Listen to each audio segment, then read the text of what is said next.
Chris, two teams going through there, really good game. Frustrated that we haven't seen it through?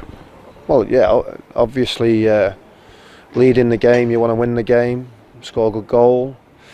Got the upper hand on several occasions in the first half of the second half. Bit like the first half, we had 2 or 3 chances in the first 15 minutes or so. But of course, you know, when you're leading, you're always disappointed if you don't win. Getting ahead the way we did as well, great goal. Surging run from John and then a anticipation from a striker. Yeah, and a concentrated finish, because it's, you know, you can have a look behind me there. It's easy to put that over the bar, but he concentrates and puts it in the back of the net. So well done Ozzy. 4 in 3 for him. His confidence is just flowing, isn't it?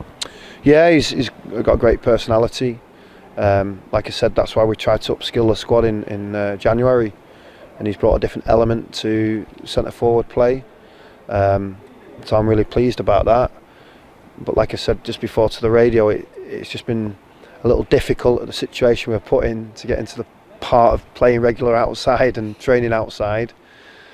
Now we look more competitive, harder to beat. Yeah, leading today, disappointed we didn't win. I've just heard you say it to the radio, you want to turn more of these situations, because we've had a few, into not just leading, but seeing it through and getting the 3 points. Yeah, but you know, they're not going to lie down, and they're like at home with nothing to lose. I think they've beat Cheltenham here, Morecambe here, so they've got some really good players. You know, they invest heavily to try and do good things. You know, I think it weren't too long ago. I don't know if they paid for the manager, but he left a League One situation to come here. So they're obviously supporting that. So they're not just going to lie down and let Carlisle get what they want.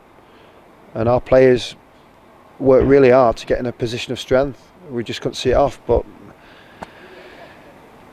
referees and free kicks and decisions, it's hard to take sometimes. These big moments that go in against us, Andy, we've seen it. We don't think that was actually a foul in the first place, but those moments seem to go against us. We still have to defend them, I suppose. Yeah. Well, James said on the radio that it could have gone either way.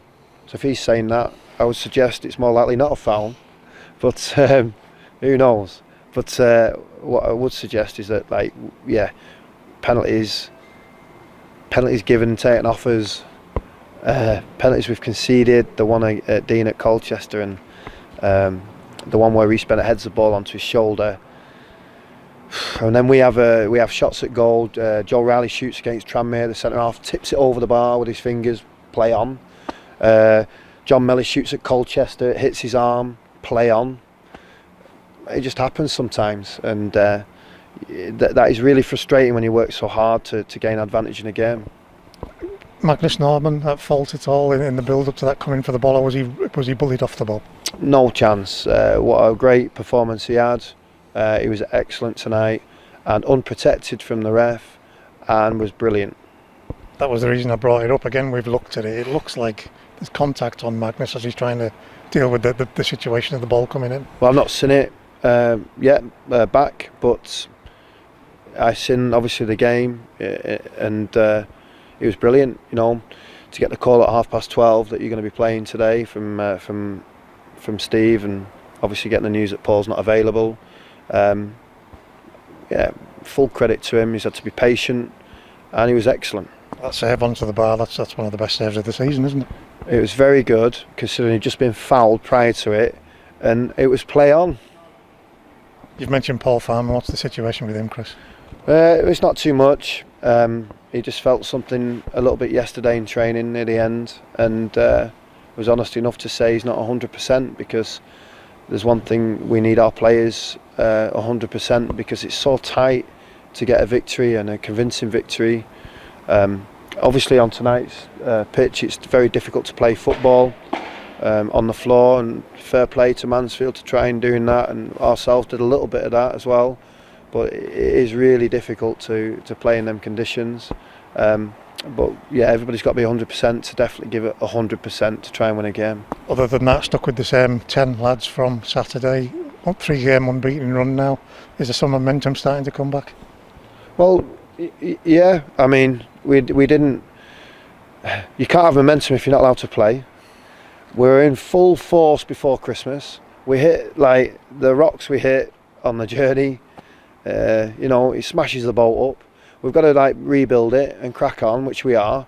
There's no excuses from me or us. The players know we have to work very hard. We now have the capability with the weather now better to train outside and play regular. It all adds up to why we are where we are. I'm really disappointed because we've had to like wait so long to be in this position. And of course, what the lads have given is everything in them games while they're not fully fit to be fully fit and winning most of them. So it's a frustrating period, 100% frustrating. But it's also very commendable how we've gone about our work, because it would have killed, well, killed's the wrong word, I suppose, relating it to the coronavirus, but it will have stopped a lot of people if over 50% of your workforce has contacted the virus.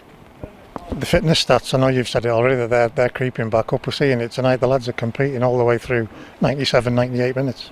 Yeah, and we're in the deep end, aren't we? We're the team that's Saturday, Tuesday, Saturday, right to end the season on the back of not being able to train or play regular. So we're at both ends at the worst end, but we've just got to get on with it. And I love the way we try and get on with it, and I love the way we get in front, and I love the way they care so much to not win that game, and we've just shared our feelings in them changing rooms. It's one of them lovely hindsight questions. In terms of substitutions, could you use the 5? Could you use the 3? Could you do? Yeah. Well, what goes through a manager's mind? Well, I've got it all wrong tonight because I didn't swap and we've not won. So you can swap and then lose the game. It was so tight. The pitch isn't right. It's not a dribbler's pitch. I just wanted one moment from a bit of speed over the top. Yeah, it was tight. You know, I was challenging my full-backs to be stronger. They stepped up after we scored, so they're getting better. So it's like, well, you know, that's my job, Gav's job, the staff's job. And then, yeah, you want to try and do something that supports 3 points. After an event, everybody gets the question right. And actually, thank you for taking that question head on. Strange situation before the game where we've had to delay the kick-off. What was happening with the boys there? Well, it's just what happens. Massive crash on the M62, air ambulance. I'm finding every rat route that I could remember from when I used to play for Huddersfield to get here myself. Amazing what happens, amazing season. That's just another little thing on the calendar that's made it more difficult to feel more relaxed before your game starts. You know, your goalkeeper is not available at 12:30, and I don't know, a few of the squad aren't available to get here on time because there's major incidents on the motorway, including myself. So that's where that one was. That's one from me, Chris Gabriel Bree, 17-year-old boy. He's only just 17 as well. What's it like for him to get on the bench? A breeze. I think that'll do. Thanks, Chris.